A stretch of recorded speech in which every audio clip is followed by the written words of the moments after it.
Este es Gerald Cotten, también conocido como Jerry. Este es el exchange de criptomonedas que fundó, y esta es la cara que se les quedó a sus clientes cuando se enteraron de que había muerto y solo él tenía las claves para poder rescatar sus criptomonedas. Bienvenidos a la historia y polémica de Quadriga CX.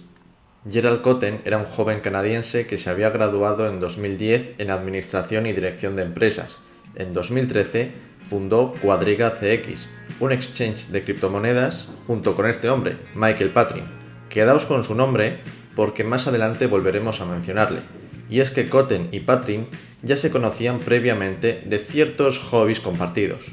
En cualquier caso, la cuestión es que Quadriga convenció al público canadiense, al menos poco a poco, porque al final de 2013 Bitcoin valía solo $754, y aunque ya empezaba a crear cierta tendencia, no era la ola que es hoy en día. En 2014 se negociaron más de $7 millones canadienses en la plataforma, nada mal para un chaval de 26 años. Realmente el éxito de Quadriga vino de que en ese momento era muy difícil para los canadienses comprar y vender criptomonedas y tenían que recurrir a plataformas extranjeras. Y de repente aparecieron ellos con un exchange canadiense hecho para los canadienses que además se preciaba de guardar sus criptomonedas en cold wallets, o sea, carteras no conectadas a internet que no podían ser hackeadas.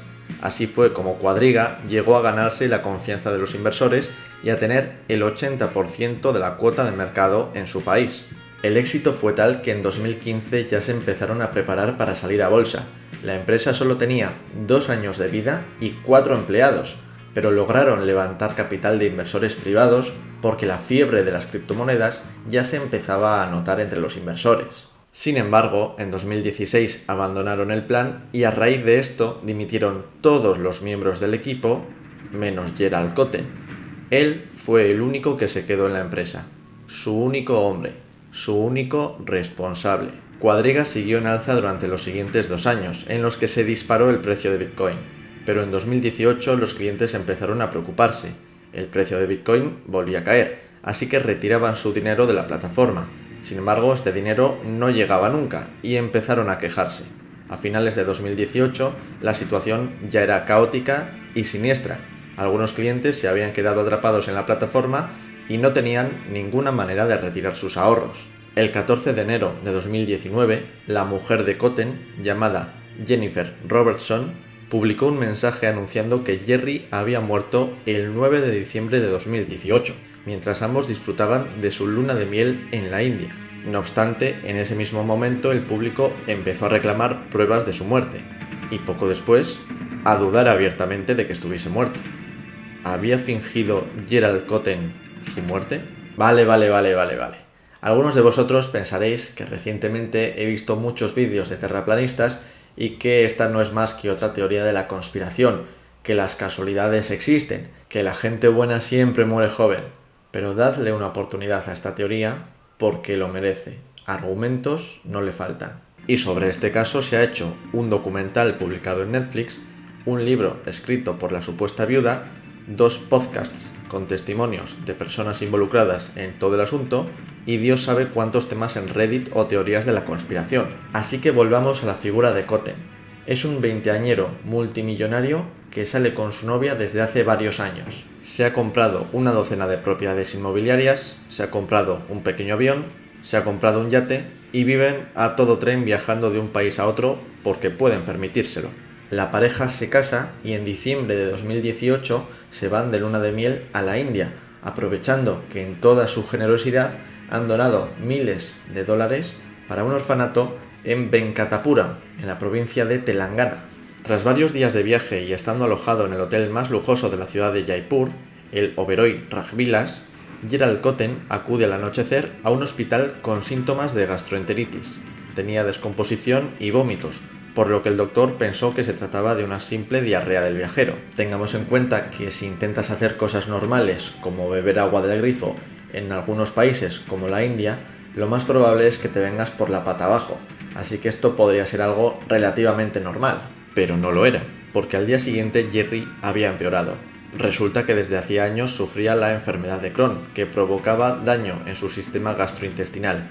Al parecer, una perforación en su intestino, debido a estas complicaciones, le afectó al corazón, sufrió un paro cardíaco y le reanimaron.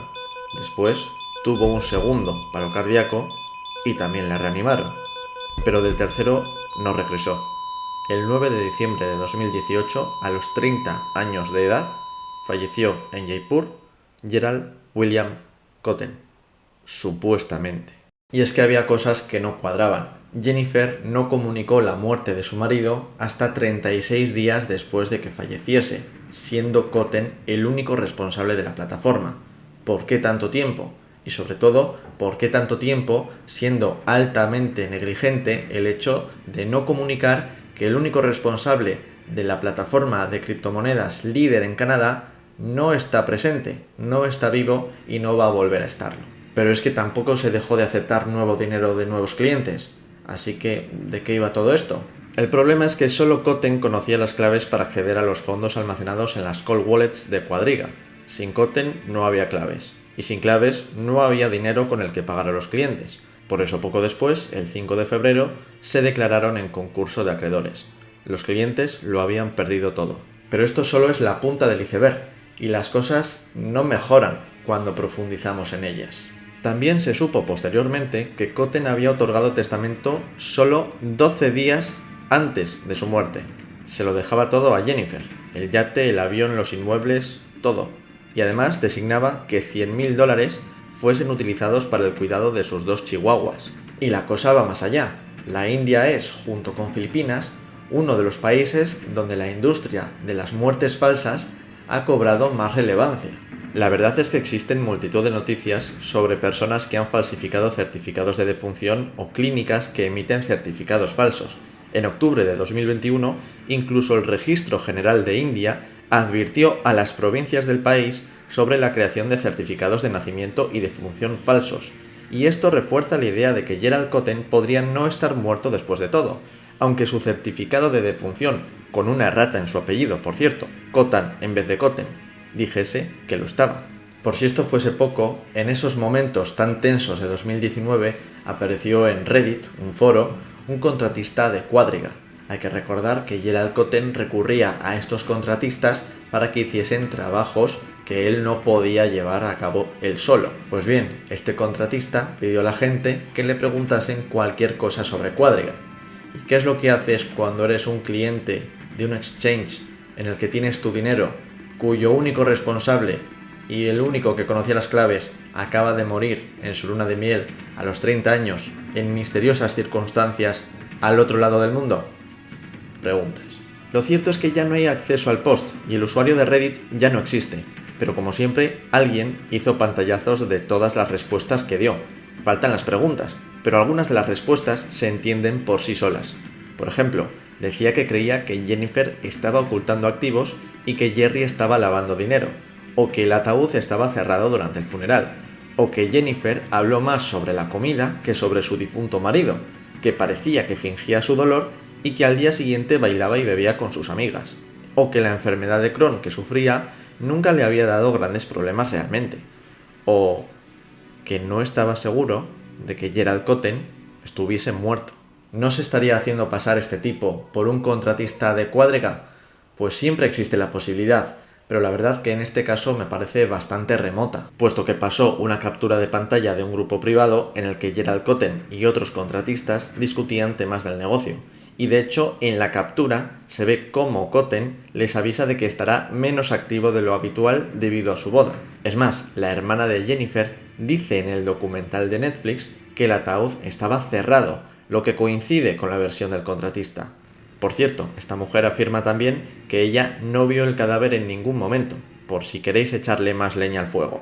Aunque todo esto solo demuestra que este señor era contratista de Quadriga, no que no tuviese sus propios objetivos o que no quisiese influenciar a la gente hacia una opinión determinada. Y por cada respuesta que la gente obtenía en este laberinto, se abrían multitud de nuevos caminos que recorrer y de nuevas dudas que resolver. Eso mismo ocurrió cuando en febrero de 2019, semanas después del anuncio de la muerte de Gerald Cotten, se descubrió que Michael Patrin no era Michael Patrin, o por lo menos no lo había sido siempre. ¿Os acordáis de él? Es el tipo que cofundó Quadriga en 2013 y que abandonó la empresa cuando se frustró la salida a bolsa allá por 2016. Pues resulta que antes había sido Omar Dhanani y había estado preso durante 18 meses en Estados Unidos por robo y fraude informático como miembro de Shadow Crew, un foro dedicado a compartir y discutir ideas sobre fraudes, hackeos, ingeniería social o virus informáticos. Después de cumplir condena en Estados Unidos, fue deportado a Canadá. En 2003 cambió su nombre a Omar Patrin y finalmente en 2008 a Michael Patrin. Por eso su pasado no se conoció hasta que todo se vino abajo. Pero vamos, fijaos en estas dos fotos. El parecido podría ser casualidad, pero esa marca en la frente deja claro que son la misma persona. Aunque su participación en Shadow Crew era algo más amplio y no se limitaba a estafar a gente por internet. Patrin, o Dhanani o como queráis llamarlo, era un modelador del foro y también ofrecía servicios de lavado de dinero por una módica comisión del 10%. Y esto lo hacía a través de divisas digitales, de monedas digitales, como por ejemplo eGold. Tras ser liberado y deportado, fundó Midas Gold, un exchange de monedas digitales como eGold o LR, cuyas siglas significan Liberty Reserve. Liberty Reserve era, por decirlo de manera simple, el PayPal del crimen. Tú te registrabas con un correo, un nombre cualquiera, y abrías una cuenta con la que intercambiar dinero normal y corriente por LR y LR por dinero normal y corriente. No había ningún KYC o Know Your Customer, o sea, no había ningún proceso por parte de la entidad para saber quién estaba realmente detrás de cada perfil y si el dinero que movían era legítimo. Actualmente, si vas a abrir una cuenta corriente en cualquier banco o si vas a trabajar con prácticamente cualquier empresa del sector financiero, te van a preguntar datos personales tuyos, que a qué te dedicas o en qué trabajas. No es porque les interese personalmente, sino porque tienen que cumplir con toda la normativa que da lugar al KYC. Por eso Liberty Reserve era el paraíso del lavado de dinero. La única pega es que no se podía operar directamente con esta plataforma, sino que había que hacerlo a través de un exchange, como por ejemplo Midas Gold.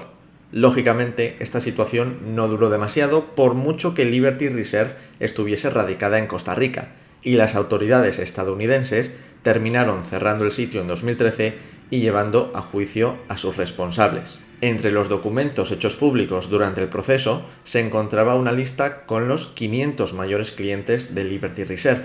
Midas Gold aparecía en el puesto 342. La persona de contacto era Omar Patrin y el correo con el que se había registrado era gerald.cotten@gmail.com. Así que Gerald Cotten y Michael Patrin se conocían desde hace tiempo porque ambos habían participado juntos en actividades delictivas. ¿Era una coincidencia? ¿Era esta la única operación en la que había participado Cotten? La respuesta es no. Y lo sabemos porque los afectados por el desmantelamiento de Quadriga, cuando tuvieron la pista del pasado de Michael Patrin, siguieron tirando del hilo, investigando sus intervenciones en foros como Talk Gold, destinado a comentar formas de ganar dinero. El nombre de su perfil era Patrin, así que no había mucha duda de que fuese él. En este foro se intercambiaba muchos mensajes con un usuario llamado Scepter, o sea, cetro en inglés. Curiosamente, una de las monedas de la antigua República Romana mostraba en su anverso al dios Jano, el dios de las puertas, los comienzos y los finales, representado por dos caras, como Patrin, y en el reverso a Júpiter, sosteniendo en su mano un cetro, Scepter, y montado en una cuadriga. ¿Era Scepter Jerry? Su correo electrónico de registro era scepter@scepter.me, lo que no daba muchas pistas, pero se descubrió que este correo se había utilizado para contratar servicios web a nombre de Gerald Cotten. Así que sí, Scepter era Jerry. En Talk Gold, Cotten había promocionado un proyecto de inversiones llamado S&S Investments. Su página web decía que no invertían en acciones, ni en bonos, ni en metales preciosos, ni en antigüedades, pero que no te preocupases porque no eran un esquema Ponzi ni mucho menos. La idea era que tú metieses ahí tu dinero y en 48 horas recibirías entre un 103 y un 150% de rentabilidad. Y normalmente no sería en 48 horas, sino en 18. Como podéis comprobar, para nada parece un esquema Ponzi. Posteriormente, Jerry cambió el texto y pasó a prometer un 115% de rentabilidad a la semana. Y cuando decía 115%, se refería a devolver la inversión inicial más un 15%. Y me diréis, bueno, es que eso no es un 115%, sino un 15%. ¿Acaso Jerry no sabía hacer una simple operación matemática? Pues puede que ese fuese el problema, porque esta estafa se publicó en 2004, cuando él tenía 15 años. Estafador se nace, no se hace. Y aunque no lo creáis, este chico de instituto que prometía unas rentabilidades fuera de toda lógica, con una misteriosa fórmula mágica de inversión, logró que más de 200 personas picasen en su timo. La cosa, por supuesto, no quedó ahí, ya que Jerry siguió promocionando otras estafas desde perfiles distintos, como Lucky Invest, y también participó en otros foros dedicados a temas similares, como Black Hat World. En la jerga del marketing está el White Hat SEO, que consiste en las prácticas legítimas para posicionar un sitio web, y el Black Hat SEO, que incluye prácticas desleales e inútiles para el consumidor final. O sea que el nombre Black Hat World ya nos lo dice todo sobre la temática del foro. Allí Jerry también utilizó el seudónimo Scepter, pero después lo cambió a Murdoch 1337. Y lo sabemos porque existe un tema llamado Espectaculares servicios de contenido de Scepter, $1,5 por 100 palabras, y lo inició Murdoch 1337. Este mismo perfil también publicó un mensaje en septiembre de 2013 diciendo lo siguiente: estoy buscando un programador que esté familiarizado con Bitcoin para desarrollar un sitio web que sea parecido a Bitstamp. Veámoslo en perspectiva. Este mensaje era de septiembre de 2013. En marzo de 2013, las autoridades de Estados Unidos se habían cargado a Liberty Reserve, que era con lo que operaban Patrin y Cotten hasta ese momento. Y en diciembre de 2013 se lanzó Quadriga CX. Pocas dudas caben de que Murdoch 1337 es Cotten. Y si queremos ir al detalle de este perfil, nos salta un aviso diciendo que este usuario limita quién puede ver su perfil completo. Podríamos pensar que aquí simplemente Gerald Cotten tenía marcado como privado su perfil en Black Hat World, pero no siempre fue así. En el documental de Netflix se ve cómo el perfil de Murdoch 1337 había tenido actividad después de la supuesta muerte de Jerry, y de hecho uno de los usuarios confirmó en un mensaje en 2022 que su última conexión databa de agosto de 2019. Así que alguien había cambiado a posteriori el estatus de este perfil en el foro de público a privado, y no lo hizo antes del 30 de marzo de 2022. Podríamos pensar que fueron los administradores del foro. Entiendo que esto lo podrían haber hecho, pero no le veo demasiado sentido, porque un administrador estuvo comentando en el hilo en el que se dijo que Murdoch 1337 no había estado activo desde agosto de 2019 y no indicó nada al respecto. ¿Otro indicio más de que Cotten seguía vivo? Vale, a ver, pausa. Hasta ahora tenemos a un chaval que empezó a timar a la gente a los 15 años, que cofundó junto a un expresidiario un exchange de criptomonedas en Canadá, y resulta que este hombre está fallecido a los 30 años en su luna de miel en la India, y solo él tenía las claves para acceder al dinero de los clientes en el exchange. Pero lo cierto es que ese dinero no existía. En junio de 2020, la Comisión de Valores de Ontario, OSC por sus siglas en inglés, publicó un informe analizando lo que había ocurrido realmente en Quadriga, y en la primera frase ya dicen que la caída del exchange fue resultado del fraude cometido por su fundador, Gerald Cotten. Sé que os parecerá muy extraño que una empresa de criptomonedas fundada por un chaval que empezó a estafar a la gente en el instituto haya resultado ser también una estafa. Así que vamos a ver cómo perpetró Gerald Cotten este crimen. Según el informe, los clientes de Quadriga no tenían una cuenta abierta a su nombre en la plataforma, aunque esto sea lo normal en empresas serias. Por el contrario, había un fondo común de dinero y de criptomonedas. Y diréis, ¿y esto qué más da? Pues da. Imaginad a un cliente de Quadriga llamado Scorpus y a otro llamado Genon. Scorpus tiene dólares canadienses con los que quiere comprar Bitcoin, mientras que Genon tiene Bitcoin que quiere vender a cambio de dólares canadienses. Si ambos tuviesen cuentas separadas, Scorpus iría al mercado y compraría Bitcoin en el propio mercado, y Genon lo mismo, pero vendiéndolo. Pero claro, si no hay cuentas separadas y el exchange trabaja con un pool común de activos, si Scorpus compra un Bitcoin y Genon vende un Bitcoin, entonces dentro del exchange nada cambia. Simplemente de todos los activos que tiene Quadriga, antes a Scorpus le correspondían dólares canadienses y ahora le corresponde Bitcoin, y viceversa para Genon. pero no ha habido ningún movimiento real. O sea que lo que tenían los usuarios de Quadriga no era ni dinero real ni criptomonedas reales. Eran derechos a percibir ese dinero real y esas criptomonedas reales por parte de la plataforma. Pero claro, esa clase de derechos a veces se cumplen y a veces no, sobre todo cuando te has fundido la pasta. Porque eso de que la mayoría de los fondos estuviesen almacenados en cold wallets también era una película.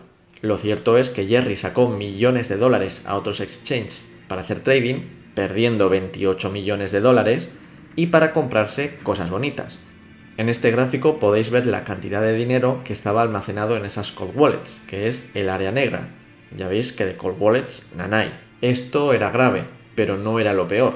Cuando se quedó solo a partir de 2016, Koten se dedicó a imprimir dinero. El editor, ese no es Koten. Vamos a ver, que nos cierran el canal. Ahora, eso, que Koten se dedicó a imprimir dinero. Acordaos que los clientes de Quadriga no tenían dinero ni criptos reales, sino meros apuntes que decían que tenían derecho a recibir ese dinero o esas criptos. Pues nada impedía a Jerry crearse una cuenta con un nombre inventado, como Chris Markey, imprimirse dinero y criptos para sí mismo y operar así con otros clientes. Así que si Scorpus quería comprar Bitcoin, ese Bitcoin que compraba podía ser uno de los que había creado Gerald Cotten. O sea, que era falso. Aunque el dinero que Scorpus entregaba sí que era de verdad. Quién sabe, puede que así fuese como Jerry se compró una isla privada. Y para el yate o el avión, si os lo estáis preguntando, también contribuyó la otra jugada que hizo: usar millones de dinero falso que se había abonado a sí mismo en Quadriga para comprar Ether. Esto no me lo estoy inventando, de hecho es exactamente lo que hizo.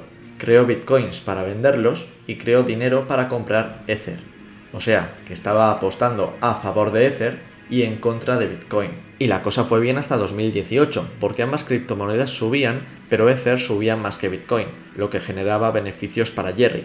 Pero a partir de 2018, ambas criptos se desinflaron y Ether mucho más que Bitcoin, causando pérdidas en la estrategia de Koten. Fijaos en la coincidencia que supone que el castillo empiece a desmoronarse en 2018 y que solo unos meses después Jerry se case, se vaya de luna de miel a la India y allí todo termine para él.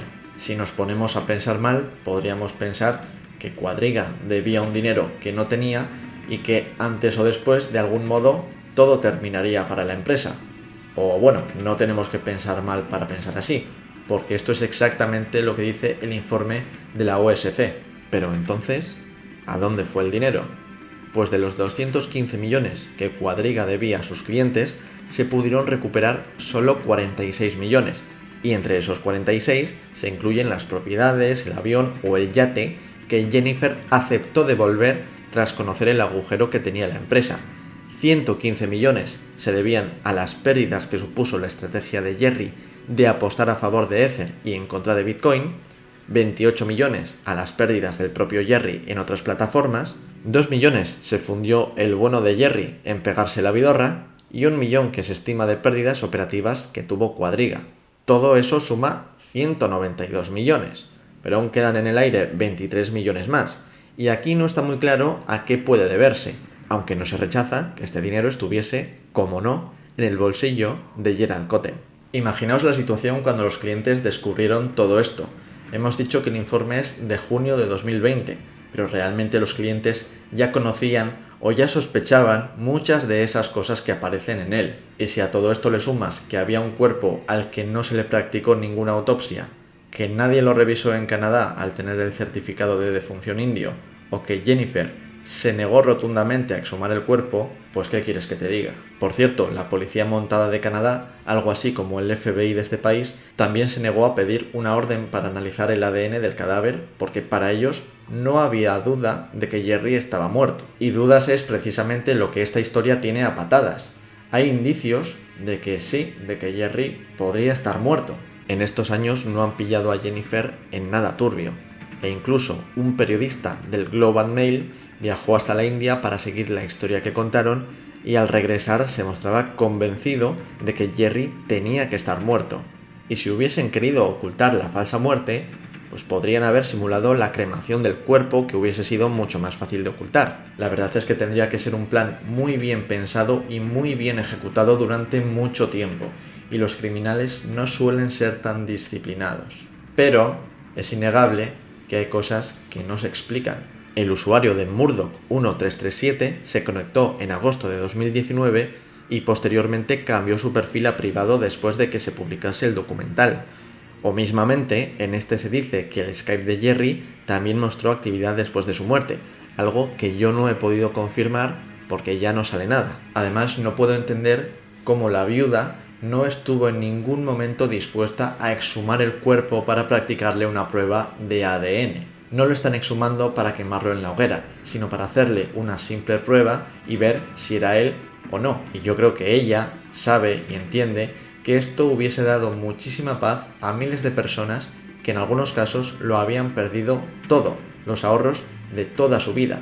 Es más, ella, Jennifer Robertson, debería entender perfectamente esto, puesto que dice que estuvo a punto de quitarse la vida a raíz de la presión a la que se vio sometida por el público cuando ella estuvo en el punto de mira con su marido ya fallecido. ¿De verdad prefería quitarse la vida antes que exhumar el cuerpo de una persona que también la había estafado a ella? Vale, lo que sabrás si has visto el documental de Netflix o si has escuchado alguno de los podcasts es hasta aquí. Aquí termina la historia.